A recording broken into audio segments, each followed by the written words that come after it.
We know that being a geek isn't just a hobby, it's a lifestyle. Join us as we invite special guests to share their love for the characters and worlds that shaped them. Are you ready? It's time to let your geek side show. To me, my X-Men fans! On this episode of Look Who Showed Up, we sit down with the creative team behind the iconic X-Men the Animated Series. Listen to showrunner Eric Lewald, writer Julia Lewald, Len Yulee, and producer and director Larry Houston as they share their memories, Easter eggs, and behind-the-scenes secrets that you may have missed previously on X-Men.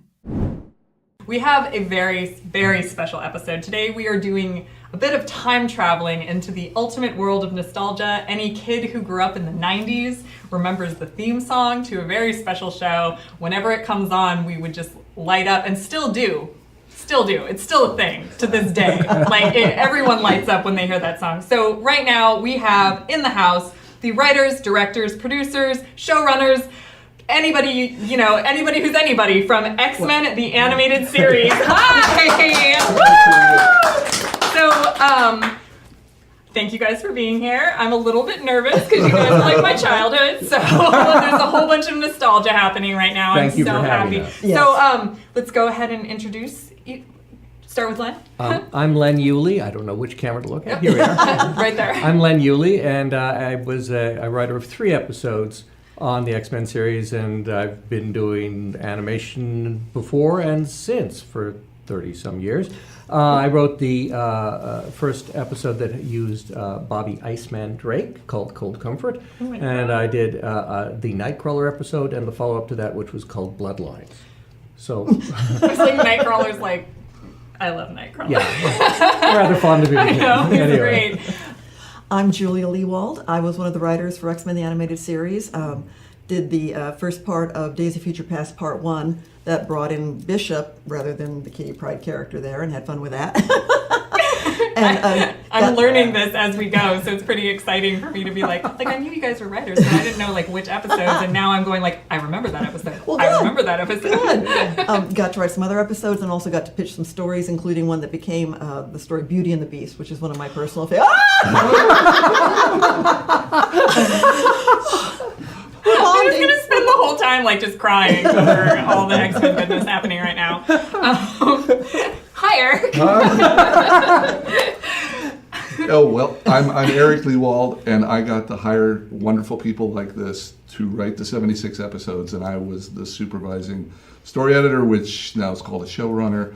And so I and a dear friend of mine from college, Mark Edens, laid out the first 26 stories, and was just in charge of making sure that everybody kind of kept on the same page, even though they were very, very, very different people. So if there was a problem with the script, it was my responsibility. That's amazing. Again, thank you guys so much for being here. I'm still going to try to calm down. We will have Larry here shortly. Yeah. This is Los Angeles. There's a bit of a traffic thing that happens, so whenever Larry comes in, he's welcome to just jump on. Right in. And Larry was a producer and director for X-Men the Animated Series as well.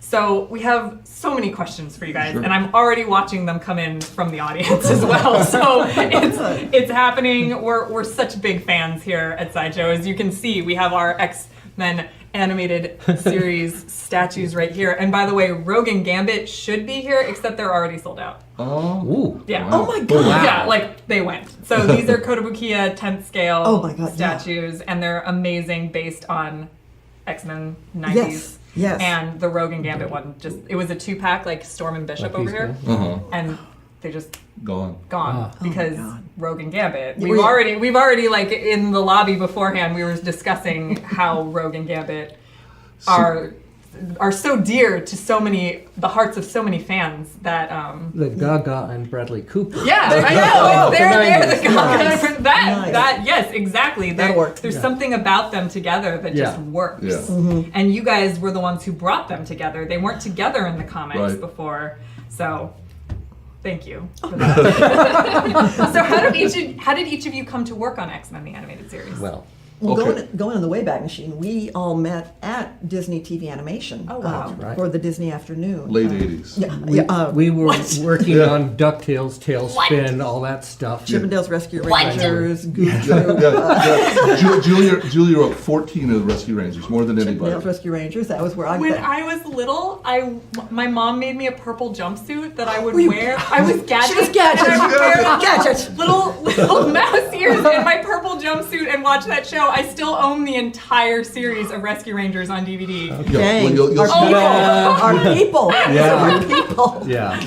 It's, in some of the episodes, she's listed as Julia Roberts because that was her maiden name. On the original Julia Roberts. don't but miss Oh, I was like, point wow. out, Another yeah, one. Wow, yeah, that's yeah, amazing. yeah. So you guys worked on the Disney app. I'm sorry, I hijacked your question. Right.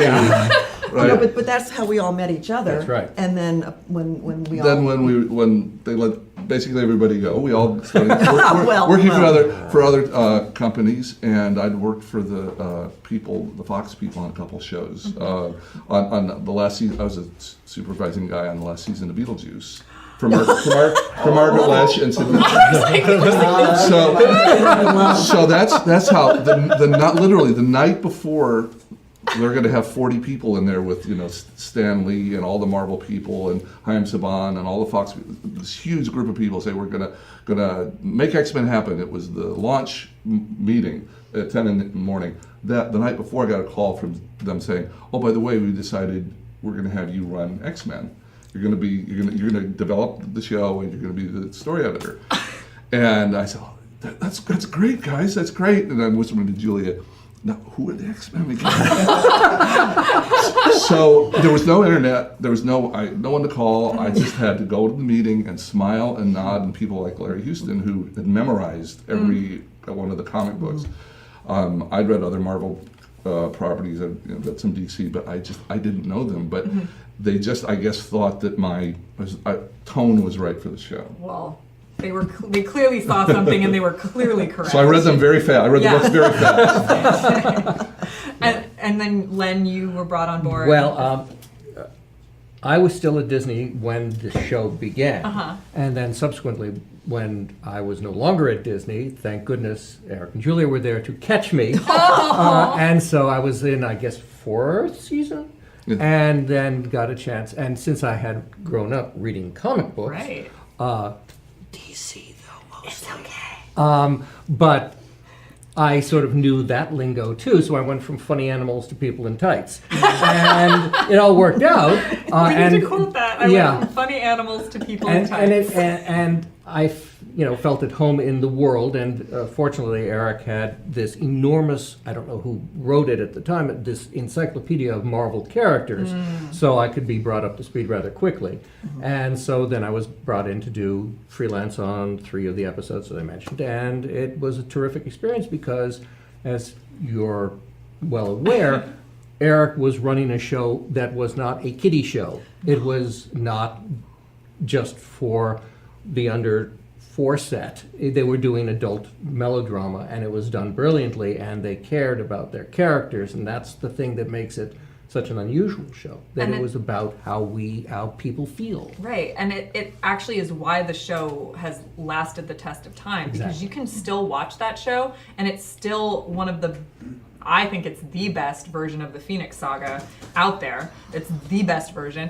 Larry's here! Yeah. Yay! Same with Days of Future Past. It's like the best version of the Sentinels. Like all of everything from the comics that came onto the show was done perfectly and with such care to the fan base and to the characters and to who they are emotionally. And that's why even as an adult I can still watch the show and like connect to exactly what I'm watching. Hi Larry!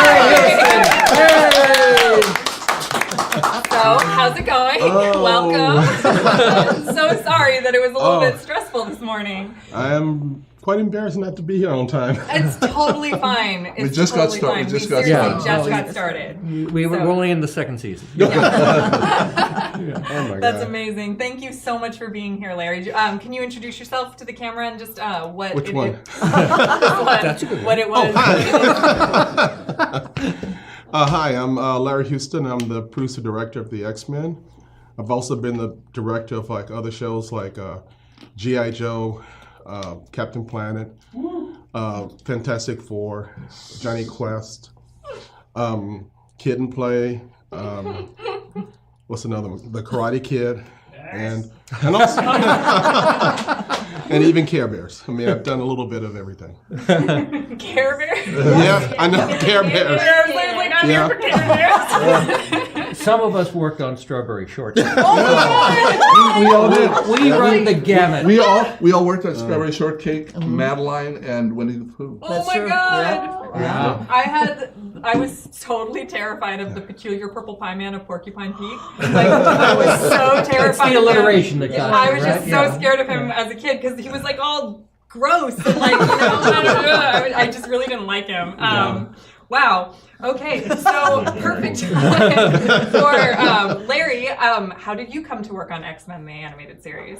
I started kind of way back in like 1980, in the 1980s, when we were trying to get the X-Men on the air. Marvel With Margaret Lesh and Stan Lee, we came out. They found the financing to do a pilot called Pride of the X-Men. It was myself, Rick Holberg, and Will Mineo, and we put together a pilot to try and get the X-Men started way back when.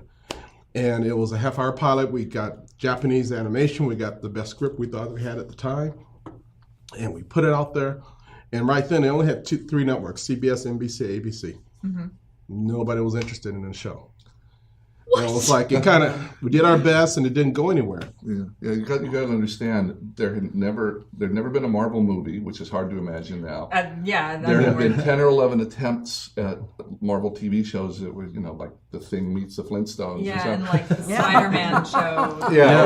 Where they have pets. Hollywood just didn't get X-Men at all, and Margaret Lesh had tried for 7 or 8 years to get them to buy it, and they just said no. It's a tiny audience. It's just a few geeks in their 40,000 basements. people read the comics. We need need 3 million. So this will never work. It'll never work. And then when Margaret suddenly found herself as head of Fox Kids, she Which was said, brand new. I'm going to make the X-Men. And her boss didn't see it. Her boss said, look, if this fails, I'm going to fire you. Okay, I'm still going to do it. We wrote the first script. Wow. All the advertisers and TV stations around the country that were going to run it looked at, what the heck is this? No kid's going to watch this adult stuff.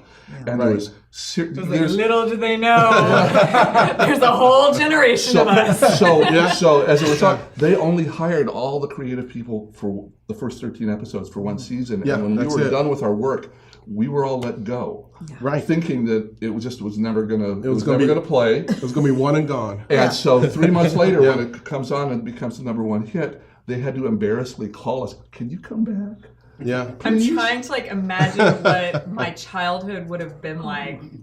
Like I could not be sitting in this chair right now. I could be an entirely different person because between the X-Men animated series and Batman the animated series, that's what got me into a comic book shop when I was 8 years old. Right. Yeah. There you go. Millions of people. Yeah. In fact, the estimate was, we were told, look, when you do this show, 85% of the people that turn on won't know what a mutant is, won't know what an X-Men is. So you have to be very. Yeah. So I was like, I saw people with superpowers. Like, what else did I need? I mean, the rest exactly. of it fell into place. Yeah, I know. Wow. Okay. So I guess we kind of touched on this a little bit, but what type of research was done to get the show going? From comic books and Human encyclopedia. I've heard they actually mentioned that before you came on. They were like, "Well, Larry, knew everything." I pretty much grew up a comic book geek all of my life, and when it came to the X-Men, I knew all of the X-Men stuff inside and out. So when there was something that needed some knowledge about the show, even Stan would ask me, because he didn't create the characters. I would tell him what this character did, what this character did, and stuff like that. Wow. Because people forget there was a Stanley Jack Kirby version in the early '60s, which was a bunch of white teenage Americans in blue suits, and then it died because it was not a very strong book, and for 5 years, and then it was brought back to life by Len Wein and Chris Claremont and John Byrne. But Len was given the reason Wolverine's Canadian is that Len was told, we want to make the kind of an international cast, so start thinking up mutants from other countries. So that week he put a Canadian Wolverine in a Hulk episode, the Hulk book, and that's the origin of Wolverine. So we got Storm from Africa, and he got Nightcrawler from Germany. Russian Colossus. So that's why we have a United Nations of X-Men, is because and that goes back of all things. There was an accountant at Marvel, which was a much smaller company then, that said, the book died here, but the reprints sell well overseas. So they made the creative decision, well, if it's selling overseas, let's make them international. An accountant gave us the international X-Men. Wow. Yeah.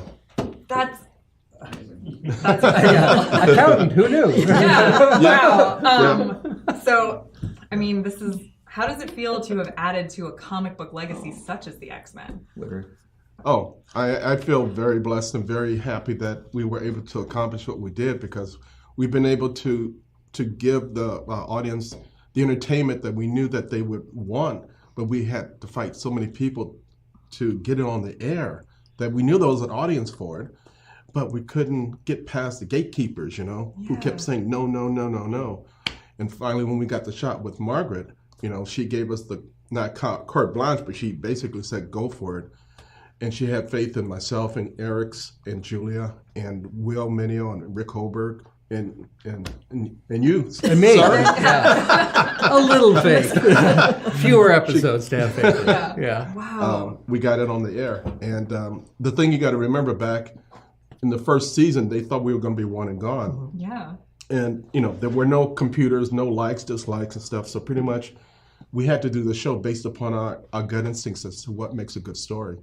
And we had no idea until Julia, sometime near the end of the season, she went to the networks to find out, do the kids like the show? We Like had about no 6 feedback. or 8 weeks in, you went in. Yeah, there was no feedback back, no immediate feedback. Right, And we're getting feedback, and took me into a hallway. And if you can picture those big sort of white milky cartons that mailmen put their, those big ones, down both sides of the corridor, stacked to the ceiling, were postcards from kids from the Fox Kids Club, if you may remember those. I days. remember that. Yeah. I was like, I was one of those kids. Yeah. So, Written and She saying saw they- your card. saying they love the X-Men. so It's like a whole that. hallway full of postcards from little kids from all over the country saying how much they love the X-Men. And that's when we Floor to finally ceiling. started finding out that, the kids like what we were doing. like us. The audience, they like us. That's amazing. Yeah. Oh my God, I'm trying not to cry. I'm just gonna sit here and not cry.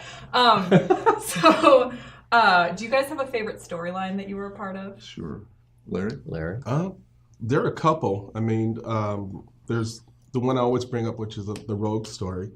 But there's also the time travel story. There's Beauty and the Beast episode. There's No, I know exactly. Julia mentioned the Beauty and the Beast episode, and I was like, ah! Anyway, go on. there's Sorry. always Days of Future Past, which we did, and obviously the Phoenix and Dark Phoenix stuff. We had there's a lot of stories that we're To very this proud day, when someone asks me to explain to them the Dark Phoenix storyline, I still give them the episodes of. I just watch this. Just spend like a couple hours watching this, and that's comic book history. It's the best way it's ever been told.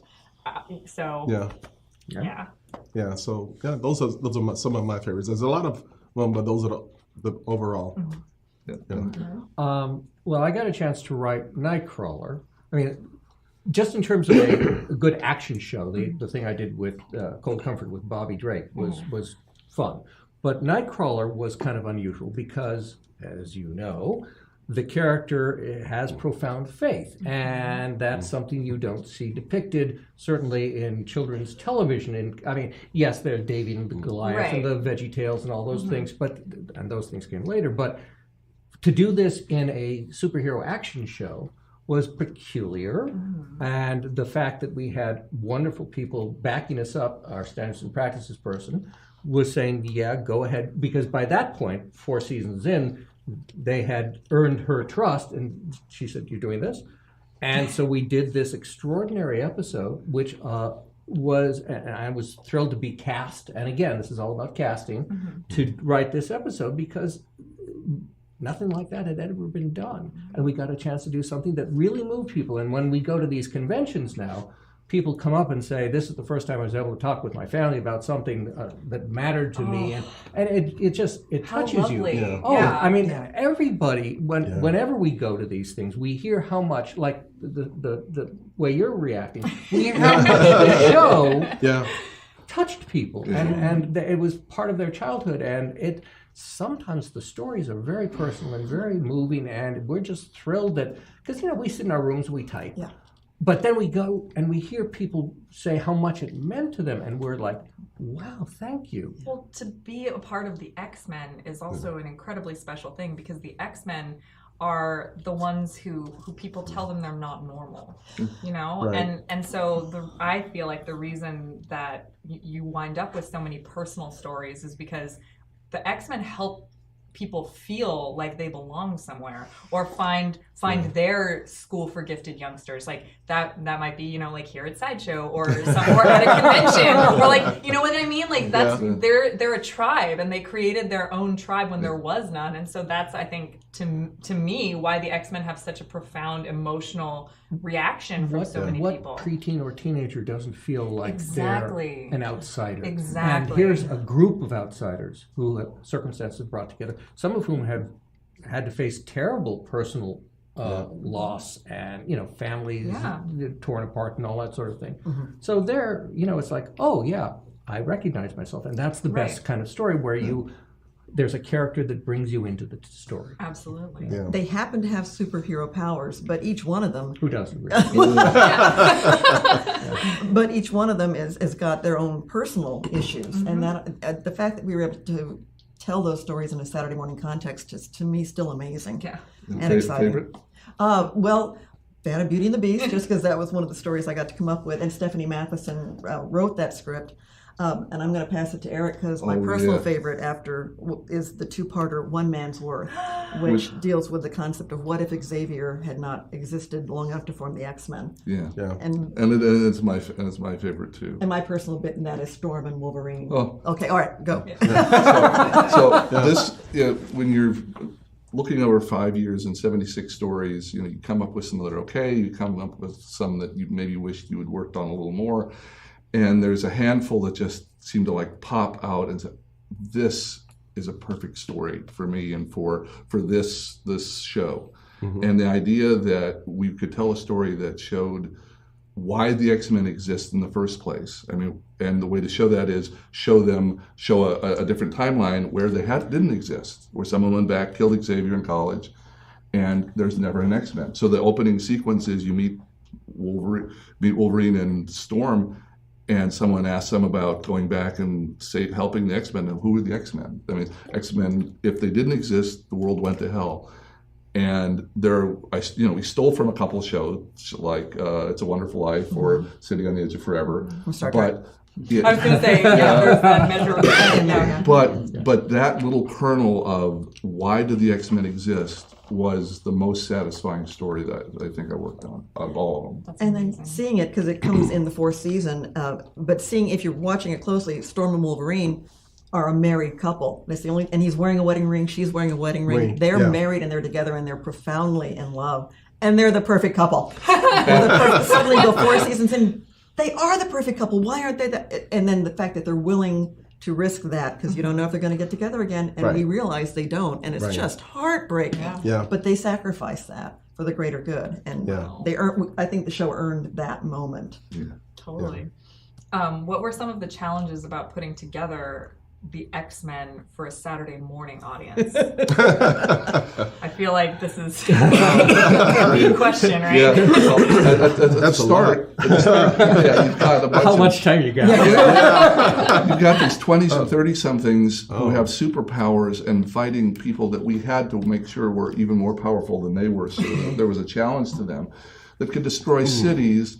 And it's kids' shows, so they can't hit each other, and there can't be any blood, and there can't. And it's just there are all these lists of things that within a kids' show you're not supposed to do. And if you're trying to be serious about these people and their powers and their yearnings and what they wanted for the world, you had to have ridiculously intense drama to replace the violence and the sex that we obviously couldn't have be part of the show. Right.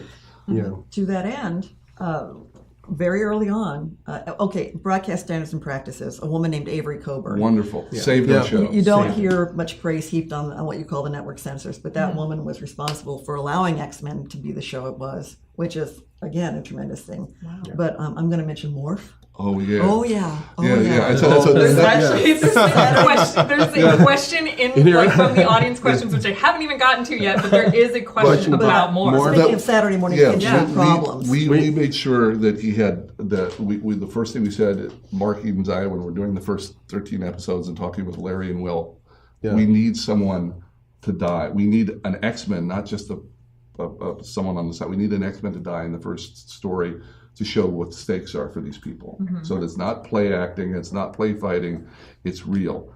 And I mean, it's so many stories that start that way. I mean, Bambi. Come on. So, and of course, I was like think of Finding Nemo. Don't tell us how it ends. Every powerful Disney story starts with somebody dying. But this is kids' TV, so they said no, and then we talked them through it, and they said, okay, we trust you. Well, we'll see what you can do. It has to be off screen, but so Morph was created to be the person who was added to the team to kill in the first episode, and you're supposed to stay dead, and he did stay dead. He did stay dead for one season. And we went off, and we came back, and they showed 6 or 7 episodes, and it became a hit. And of course, in their wisdom, Fox gets a bunch of kids together for a focus group and says, "Who's your favorite X-Men from the first season?" 80% Morph. So we get the phone call saying, "I know you worked to kill this guy, but please, can we have him back?" Yeah. The question is, did you guys know that Morph would have such an impact on the viewers? No. We knew we were creating him to be. Have an attachment to the characters, but we didn't know it was going to have that lasting of an impact. The original comic books had a character called Thunderbird, which was an American Indian character who dies in the first 3 or 4 issues of the book, and Morph does that same thing. We decided not to do the American Indian, to introduce the first American Indian character and then kill him off, Right. Yeah. So it wouldn't look so good. So we went back to I think issues 48, 47 back there. And there was a character called Changeling who was created to die in one issue. And so I took the look of the way he looked, that became Morph. But we couldn't use the word Changeling because DC had Changeling in the Teen Titans. So it became Morph. And that's where that character came from for the show. That's amazing. If you go back and watch the Night of the Sentinels Part 1 and 2, when they come off the Blackbird after having lost Morph in the battle, speaking of Saturday morning, Wolverine comes up and... Oh, he sucker punches him really hard. Gets Cyclops right in the gut. And says, next time I use the claws. And that one punch is the one time you're going to see, any kind we were allowed. person that on we were person allowed. actual. We had to really negotiate funny. that. Yeah. And that was a big deal to express his rage and his pain. Yeah. But that was a big deal for Saturday morning. I'm as well. wondering because I've never liked Cyclops. So I'm wondering if this is why. Like, have we just gotten to the root of why I've hated Cyclops my whole life? Because Wolverine's one of my favorites, and I do vividly remember him punching Cyclops. Yeah. Interesting. That's for a different episode where we get into psychology. We'll be back. What were some of your favorite Easter eggs to include in the series? Larry has a whole crate of Easter eggs. Yeah. I included all the Easter eggs into the show. Basically, I remember as a kid reading the books in the 60s where Stan was trying to cross-promote the books. In Spider-Man, you might see Thor in one panel, and Thor, you might see, one of the other characters just for one panel. And so I remember that enthusiasm I had as a kid could translate into the show and also create anticipation for the kids, because if they see a cameo of a character in one episode, the next week, what's the next one? Everybody's wondering what other character is going to appear. And but I also what I would do is with the cameos, I would only include it if it didn't interfere with their stories. Oh, okay. If it was, if the characters would be on the side or something, it would not be part of the original composition to distract you from it. But if you were, Marvel fan, you'd pick up on it that this is this guy, this is this guy. And so for me, the favorite ones I think I can remember is that, I had the Watcher was an mutant alien on the moon or something like that. Oh, yeah, let him know, because you had to call him something different. Oh, that's right. He put Spider-Man in one early, and they said, no, we can't use him. We don't have the rights. Because he didn't have the rights to any of the other characters. Yeah. So he just stopped naming them. Yeah. There was one episode where these guys wrote called Genosha. Slave Island. And Slave Island, Slave that's the Island. one. Yeah. And the writer wrote Mutant 1, 2, 3, 4, 5. And so I brought my comic books to work, and I told, because there was no internet, remember? I put it on a Xerox machine. I said, okay, make this Blob, make this Sunfire, make this, these characters.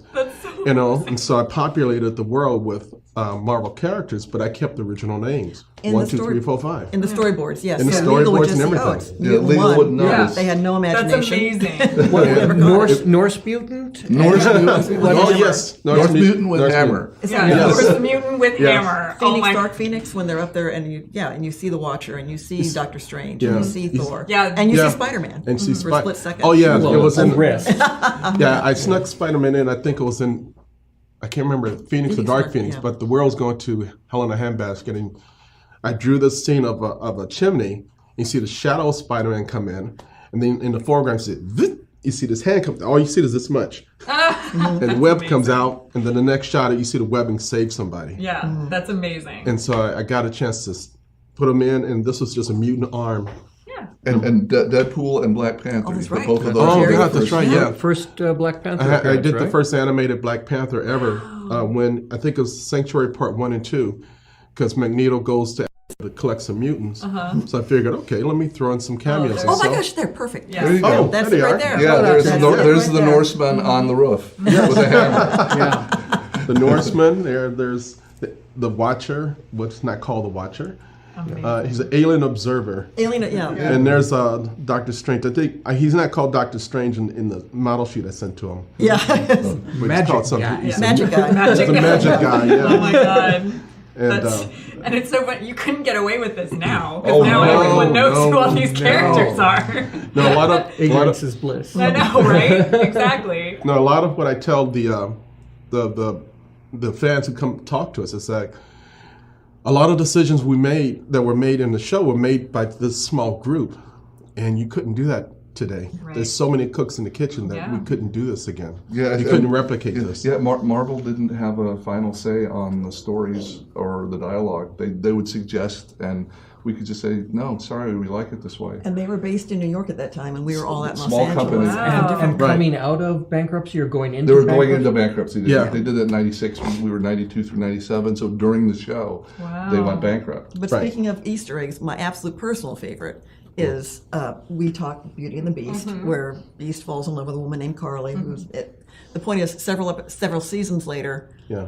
he just is at a computer at the keyboard, and Oh, if you right. know what you're looking for, there's a picture of Carly taped to the screen, and it just Yeah, says "Love Carly" Carly. on it. You had to be paying attention. I know. Go back and look. And it goes Yeah. by that fast, but that was Wow. exactly the kind of Yeah, I thing. was trying to where it just- Yeah. connect in the episodes so they weren't totally disconnected. That kind of like a little thread to Yeah. connect Yeah. episodes together. Attention to detail. Is That's amazing. Yeah. That's incredible. Who's your favorite character? You start? As a writer, it was just a delight to write for Beast because he was the smartest guy in the room, and we all wanted to outdo each other and prove that we were the smartest people by trying to come up with the cleverest That's quotes, the amazing. most, that. So Beast was tremendous fun to wite for. My usual quip is Submariner, but that's a deep dive. Oh, look at that. But I think writing the episode for Iceman was fun because it's interesting father-son dynamic and all sorts of complexity, and I mean it's such a rich world. You could choose any of the characters and say, Right. oh, that would be good and that would be fun. So. You're just lucky to have a chance to do any of this, Yeah. really. Yeah, well, I had deep empathy for Charles Xavier because I had, over the course of 5 years, 17, 18 different writers writing on the show for me. And so I felt like I was the father figure trying to keep this all straight. Hurting Yeah, Yes. Herding cats. keeping it all. Herding cats. Yeah. So he Yeah. he meant a lot to me. I guess for me, as an artist, Wolverine was the easiest guy to draw because you just show him, angry coming at you. So as an artist, it's Wolverine, and as a complex character, I guess it's going to be Rogue. Because she's got all of the stuff, hang-ups and stuff going on in her head. Totally. So it's kind of like duality between those two characters. Awesome. So now I'm going to do a quick little plug for Eric's book right here. So what was it like to put together a project like previously on the X-Men, and what do you hope fans take away from your book? Well, this was 2 years, and it was wonderful for me because I got to interview all the cast they were in Toronto. They were 3,000 miles away, so they would record and we'd get an audio cassette. So how long ago it was. And give notes, and then they'd re-record. So even though we had written 76 stories for them, we'd never met them. Right. Oh my God! So I They got hadn't invented the airplane yet. Way back. So I got to know all of those people, and I got to get back together with all of these people that we worked with, and it was great because there weren't grudges, there weren't terrible memories, almost to a person, cast, crew, artist, executive. It was the best job they ever had. When does that ever happen? Yeah, it's just like that's it's incredible. like lightning in a bottle. It's just Right. like everything came together, and the right people were rowing the same way. Right, Had the same vision, and fought off all the other people that wanted to change the show enough to where it was able to become successful. And so writing the book was just a pleasure. I mean, it was remembering great days. Yeah. And how can fans get this book? Oh, okay. You can get it from Amazon, but if you want a signed copy, write the publisher at jacobsbrownmediagroup.com. jacobsbrownmediagroup.com. And you can order through them, and Eric will have signed each I copy. signed a couple thousand for them, Wow. so they've got them to send. That's amazing. And if you ever show up at a convention and they happen to be there, Yeah. Yes. sometimes some other writers are there, so more people sign the book Right, too. right. So if you find a con near you, come by. We'll always have a stack of books there to sell, and then he's right. You'll get more signatures. Wow. But it's great. We are getting so many audience questions. So do you guys want to just transition into the audience questions, or is there a break that we have? Or I don't think there was a break written in. So let's just Sure. go. Are you guys good? We're good. How are you feeling? Good? Cool. Good. We're very good. Yeah. Well, first up, there's a lot of questions, like not even questions, just like comments about thanking you all for the X-Men. Like what Weissfire, I think is the username, says the X-Men made it okay for everyone to be different and helped so many of us find our own people. So thank you. It does, honestly. Thank you. Well, thank you. And then Ali Marceau says, so many kids who are now adults were influenced to become comic fans, which has led to the existence of these movies. And let's be honest, the MCU, it wouldn't exist without you guys. We say this all the time. So yeah, thank you guys. Thank you, Yes. because that's exactly right. This Like- was the proof of concept for the Marvel Universe, and Right. they've done wonderful things since. Yeah. But if this hadn't existed, who knows? I say this is the bridge. This is the bridge, Yes. Yeah, This is the bridge because that we opened grew it up up. with it, and we became the comic fans who are now making the movies. They're all in the age group that Right. would have watched the show. Right. Yeah. Yeah. And you probably heard that when they made the first X-Men movie, they didn't pick up a comic book; they just watched our show. Yeah. Yeah. I mean, of course. That makes complete sense to me. Wow. Okay, so here's a fun question. Who is your favorite couple on the show? They listed like a whole bunch of options, but I'm just going to go with who is your favorite couple on the show? The couple? I guess Gambit and Rogue, the way they played off each other. Yeah, Yes. that's the right answer. No, but there are other couples, but yes, they're my favorite. I'm answering these questions too. I'm a part of this, so yeah, Gambit and Rogue. Anyway. Well, for me, as I said, Storm and Wolverine, and it's heartbreaking, but yeah. All the episodes I wrote, they were dysfunctional relationships. So I'm not entirely sure I could answer that properly. I'll come up with an obscure one because Wolverine had like 7. Yeah, there are quite a few pairings with Wolverine. Yeah, on here. 7. This Lady Yeah. Deathstrike, whatever. Who was the guy from the Mojo verse? My mind just went blank. The young, the like 23-year-old that came through and gave Jubilee her first kiss. Oh, yeah. That probably Oh, ended that's the well. guy with long shot. Was it? Long Shot. Long Shot gave Jubilee her first kiss. So that is an obscure couple. I bet it's not listed there. No, it's not. There's like a whole bunch with Wolverine, and then how did that obviously, turn out for the them? Cyclops and Ray. Yeah. He lived in another universe. Oh, Yeah, yeah. it was fine. That's Yeah. amazing. All right, so it's a geography issue. There you go. Yeah. That's it. Oh my Got it. gosh.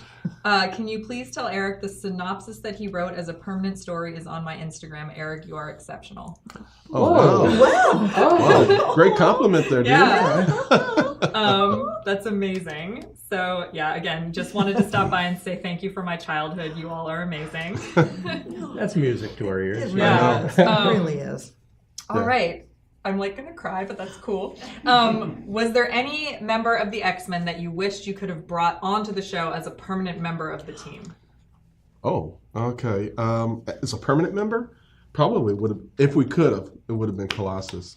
Oh, that's Oh, interesting. know. what a good one. You know, because he seemed to gel well with the group. Yeah. Although his powers are duplicated by Rogue, he would have been a fun character. The other one, I guess, would have been Nightcrawler. I mean, Yeah. you know, it's like you could just keep You going. could just keep Yeah. going and adding more and more to it. You know. Yeah. Yeah. Little behind the scenes tidbit here. You thought it was going to end with season 4. That was Oh, right. the order was in, and every season each of us were told, okay, we're only getting you for 13 more episodes. There was never the comfort that it's going to run. Yeah. Oh, well, let's come back for And that's the 9 more. problem we had back then. Yeah, is Yeah. that And- we had no guarantee from one year to another if we were going to be hired back. Yeah. So to answer the question, it was supposed to end at episode 65, not 76. And it was that big 4-parter, Beyond Good and Evil. Beyond Good and Evil. Yeah. And the whole purpose of that thing was to end the series with 5 X-Men leaving and 4 new X-Men becoming part of the core team. And that's how it would end. And so all the guest stars in that show, Bishop, Bishop Shard, and Shard, and Archangel and Psylocke, those 4 were coming in, and Jean and Scott were going off to have a family. Storm was going off somewhere. We had written all this in for 5 folks to leave, and these 4 to stay. 160-page script for 4 parts. And then we get the call saying, "Oh, oops, we need 11 more episodes." So you're going to change all that. And all those people that you had coming in, and you set up the whole story so that they would come to X-Men, they're just going to say goodbye and leave. Sorry. Yeah. Oh. Yeah. That's Yeah. sad. Television. So we still have the script where they all leave, and that we have the original script. Oh, wow. So That's amazing. if they want to make that movie, if they want to make that movie, they can do it. Oh my gosh. Are there any newer X-Men that have been created since the series ended that you would love to add to your team? Oh boy. I have an answer. You do? Oh, I'll go with your okay. answer. Yeah, you answer this one. It's So- like well, everybody who watches the show is going to know my answer. X-23. Oh yeah. okay. Oh yeah. Yeah. Yeah, she'd be a great addition to Yeah, she would the be. story, and She she would would. fit in with the team. Yes. Absolutely. Love it. That's Anyway, you guys should answer for real. And Jubilee and she could, become buds. exactly. They're like the same. Yeah, Yeah. I got it. Totally. yeah. Good answer. Yeah. I like your answer. Cool. Yeah. You're on the team. You're on the Yay! team. That's awesome. Cool. Well, there you go. Sorry for whoever asked that question. I hijacked the answer. Wow. Okay. I know. I'm a comic book artist, and because of this show, I married my husband because we both loved the show, Oh, and wow. we collect characters from this show specifically. Bringing That's our people collect- I together. know, That's exactly. what X-Men does. Exactly. How long did it take, or did you guys have an equivalent of a show Bible? And how long did it take before you could create it? Isn't that you? It's actually Me? it's actually this way. Oh. Yeah, because they were right. They're the writers. Yeah, we I would. thought that you're in his brain because of the stack of comics. I wish. Although Larry sent me all the research material that I and Mark Edens used to set up the Bible in the first 2 seasons. Neither one of us knew the books, and so we had help from people like Larry that would answer all of our questions really fast. Yeah. It was a really rushed job. Batman we were supposed to premiere in September of '92, the same time as Batman. Mm-hmm. They had been in pre-production for a year when we got the green light in February saying, "You've got 7 months here." They literally asked me, "Could you have the Bible and the first 13 stories laid out in a week. Yeah. And Yeah. so we just boom, boom, boom. He had Larry, and there's a guy named Robert Skier who sleeps in X-Men pajamas. He gave me a long list of here's all the character traits, and Larry gave me the Marvel Universe. There's a research. There's a reference book that had all the powers and The everything. handbook and stuff. Yeah. But there was because we've done lots of shows, and some Bibles get very long. Production Bibles can get 70, 80 pages if you're putting all the detail and then all the pictures in with it. Right. I handed out the first week like a 22-page thing that said the beginning of a Bible or notes to a Bible because I was so embarrassed. It was so short. And it got passed around and he said, that's fine, write the scripts, go. And it was a really rushed job, and the budgets were tight. And and actually there were a lot of production teething problems, and that's why the show premiered in January, not in September. Yeah. Because they tried to rush it. They You just can't rush perfection. or even Apparently, competency. they tried. Yeah. No, Margaret stood up for us because we were getting back production from overseas that wasn't up to the quality level that we wanted, and so she stepped in and told me, "You will deliver the stuff. You will deliver the retakes, and you will deliver a good show for us." And she backed the show out. Instead of being September, she backed it all the way back out until January, which cost her a lot of money. Yeah, they had to do reruns during reruns the entire and- fall. Yeah, to pay, they had already people pay commercials on it and everything. It was a big cost for them, but she knew that she wanted the show to have the best possible way of surviving. So it debuted in January. Now the accidental benefit of that is that when we came on in January, all the other shows were in reruns. So we were the only new show out there in January. So all the eyeballs went to the X-Men. It worked out. So It worked really out. nicely. Yeah. Heather wants to know, who's everyone's favorite villain? Ooh. Hers is Couple. Mystique. She just wanted Oh, okay. yeah. The one that's the most fun for me to draw is going to be Mr. Sinister, because I play him like Dracula, coming in and out of the. That's fantastic. Yeah, and I because of it, I tried to be true to his costume, but he's got this rooster tail cape. He's got rib lines all over the damn place, and when you have all those type of details, you don't. If you try and make them do this or this, the animators, you're just going to kill the animators. Yeah. So what I did was, whenever the storyboards came in, I would just change them, and just have him like come in and out of black, maybe on a close up, and then he would be talking to you. Then you cut to this person. When you come back to him, he's over there.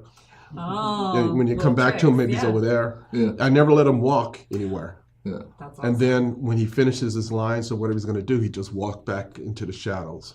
So it made him creepier. It made him creepier, yeah. For real. So it was fun to try and create a new atmosphere, the atmosphere around Sinister, which was different from Magneto, different from Apocalypse and stuff, So for me, it was like he was more fun to play with. I would say Mystique, absolutely. Mystique. You're- Heather. Heather is right. Fascinating character, damaged.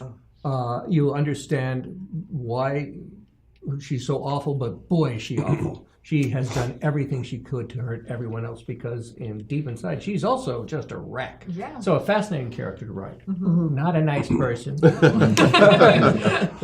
Yeah. Apocalypse with that, and this goes back to The voice. the voice.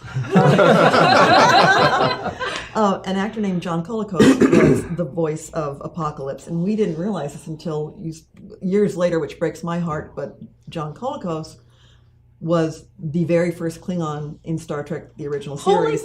Yes. We didn't know that. Do you know what he's down there with Kirk on the planet of peaceful people, and their ships are up there and they can't fight, and he's going to I'm going to make your mind a vegetable with my brain scanner. That's John Colicos. That's John Was the Colicos, first yeah. Klingon, and he's also our Apocalypse. Yeah. Same guy. I'll find it for you in the book if you don't believe me. No, I absolutely believe you. That's Yeah. just like, because I'm like a huge Trekkie too, so I'm like, what is happening? Like, That was him. And by the way, they didn't even know if that show was going to work either. yeah, that's true. That's true. There's a kind of a Synergy. connection. Oh my Yeah. God. Yeah. So he's kind of my favorite too, but I think the relationship between Charles and Magneto Oh, is so okay. special that it kind of lifts Magneto to heights for me that you normally wouldn't have. Magneto's my favorite. So this actually is a really good question. Who do each of you think is right, Magneto or Xavier? Oh, there you go. Oh, yeah. I have to go along with it, Xavier. Yeah. You know. Yeah, Yeah. Xavier. Yeah. Sure. Can I point out that when you had the order for the first 13 and you didn't know if it was going to go beyond that, Yeah. you and Mark made the conscious decision rather than have like bad mutant of the week for the X-Men episodes, the use of the Sentinels who were made by the humans. So you set up the human people who hated the mutants just Being because more they're mutants. villainous, and so that you would see that tension rather the tension between. If we just had a tension between 13 different mutants the first season, you wouldn't have got a sense of how mutants and humans were different, or Right. why there was an issue between the two groups. So we very much tried to make it Sentinel human problem, and had Magneto almost be, like a good guy, a friend, an ally. He offers, "You want to come join me?" So that keeping those two apart. But that was. Who's the bigger monster? Exactly. Yeah. And I, Yeah. we know a lot of I know people that think Magneto is. I don't. It's weird. Obviously, we're sympathetic to Charles Xavier, and that's the way we want the world to be. Yes. But Magneto wasn't wrong. Yeah. He was, everything he told them, that was made him a great villain to write, because he could look at the X-Men and say, Charles is deluded. This is what the world is reacting to. When they see you, they're afraid, and they've got a right to be afraid. And if you want to survive, you've got to come with me. And he wasn't lying. He wasn't tricking them. No. He was telling the truth. Yeah. When we had the first season, the last episode that we thought we had was 13. I think it was called the Final Decision. Final Decision.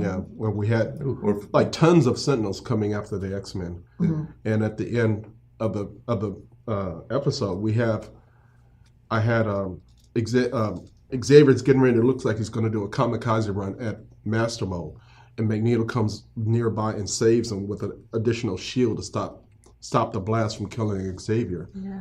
And when he's parachuting down, they have a nice, dialogue between the two of them, establishing their friendship and frenemies, relationship to each other. And I think it's the best thing that the movies have kept from our show was their relationship. Absolutely. Yes. Yeah. Absolutely. So this is actually a really great question to be like the last question. Which mutant power would you want? There's lots of them, but I know. There's so many. But I saw. I don't know, when I saw that film with Nightcrawler popping all over the place and taking everybody, it's like, that'd be kind of cool. Yeah. But I'd like further than line of sight. That's the problem I always have, because I love Nightcrawler's powers, really love it. But then when it comes into like, I have to know where I'm going, bamfing. Yeah. I feel like some cheese. I'm going to Switzerland. It doesn't work because you can wind up, in the Alps and not in a village with cheese. Yeah. There you go. Yeah. Superpowers. Flying has always been my childhood dream. I think with drones now it'd be more problematic, but I think that would. But flying like Magneto or flying like Banshee, like who would you fly like? Rogue flies. Rogue flies also. Yeah. That's true. We had a distinction. We were told you got to be specific with Storm. She doesn't fly. She drifts on air currents that she creates. Yeah, and like So Banshee we uses animated sound her. waves to fly. So there's like different characters fly Which different ways. that'd be unpleasant. Yeah. But you see, I think that'd be fun. Really? I would choose Storm because also with the powers that she has. I was thinking Banshee. Oh, Banshee! That would hurt your ears. Yeah. Look at us both. Yeah, Right. for that. Yeah. But the fact that it's always fun to get in there and get visceral like Wolverine and just tear something up. But if you want to take out an army, Storm's powers up there, she can control the weather. That would be, and she can fly. So that would be fun. I'm just going to interject. Please note, and you guys have talked about this at panels, the most powerful characters in this series are the women characters. Oh yeah. Just a coincidence, I'm sure. But the Omega level mutant here. Exactly. What do you do with this? Yeah. So it just it was an interesting dynamic, and probably not something that one saw too often at that time. Or even now. Even Yeah. today. Well, I mean, we've got certain Captain Marvel coming out, and This is true. She's going to, be kind of up there in the scale of things. Oh yeah. Yeah. But no, when you think about it, you think about like you think of Storm, Rogue, and Jean Grey at first, and then you're like, oh right, the actual leader is Xavier. But Yeah. Right. you know, when you Yeah. send out your army, you're sending like Rogue, Jean Grey, Right. and Storm. Storm. Pick up Yeah. a bus. Yeah. Go with Yeah. that. Uh-huh. And yet it didn't draw attention to itself Right. in that, well, the men are less than. It was No, this was no. just absolute. Everybody And has everybody was equality. powerful when Yeah. everyone has powers. Yeah. Yeah, and we chose the team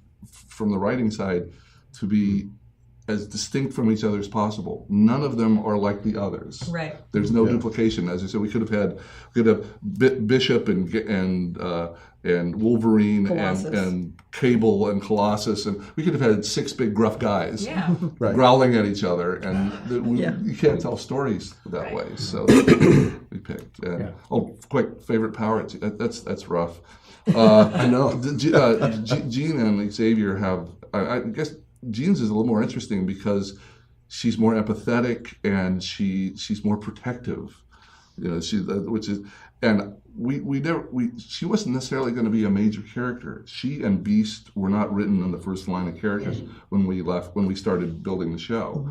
And then we started writing the show, and both of them asserted themselves as absolutely necessary to be. But yeah, we put Beast in jail because we thought he was just going to be in 2 or 3 episodes. Yeah. And suddenly we said, no, we can't. I would not have, like, I loved Beast. Like, I loved him so much. I can't imagine the show without Beast. Yeah, we can't either. But again, civil disobedience. Right. You know, introducing that concept into a Saturday morning kids show and then watching it play out. You know, that's pretty, I was impressed crazy. they got to do that.